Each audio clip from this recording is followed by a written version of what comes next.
attacks in the last 24 hours? How concerned are you? Is it unraveling? First of all, this is, I think, going to be my final session in the public bit of the Security Council.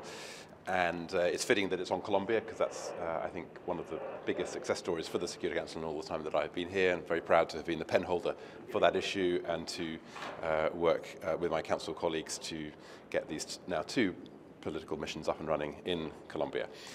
We look forward to hearing from Vice President Naranjo, as well as from the UN Special Representative Jean Arnaud, about the process for implementation, first of all between the government of Colombia and the FARC, and then secondly between the government of Colombia and the ELN.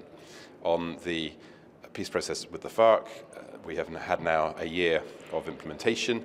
There have been some bumps along the road, but a huge amount has been done, and I want to pay tribute to all of the parties for that and to encourage them to keep on going until every single bit of the peace agreement is totally implemented.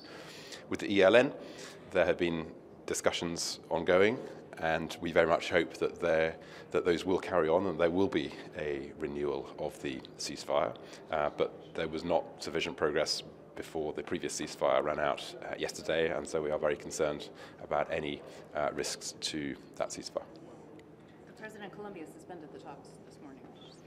Okay. Well, the Vice President told us earlier this morning that they were going on. So. Okay. Both those things are true. Right, both those things are true. Right, okay. What needs to happen if they've suspended the talks? Well, if there is to be a future ceasefire, there needs to be a resumption of the talks between the government of Colombia and the ELN, and that is what we want to happen. And if it doesn't happen, then we will be concerned about the risks of a fundamental breach in the ceasefire. Ambassador, any concerns with the change of government? Colombia will have elections this year. Would it be concerns that neither the ELN process will continue, or they will see a setback on the process and reach up to a point with the FARC, or that you will see other groups starting to grow, as we have seen in the past few months?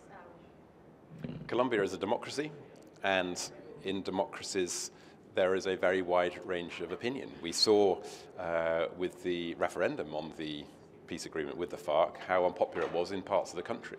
The government of Colombia, led by President Santos and now with also Vice President Naranjo, there is a very significant commitment to the peace process, including to ensure the reincorporation of former FARC militants. That is a very good thing for the country of Colombia. I think you'll hear later today the whole of the Security Council supports that. We are united on that issue like on no other, and so all of us very much hope that the election timetable will not lead to additional hurdles in implementation of the peace agreement with the FARC. Okay, all right, thanks everyone.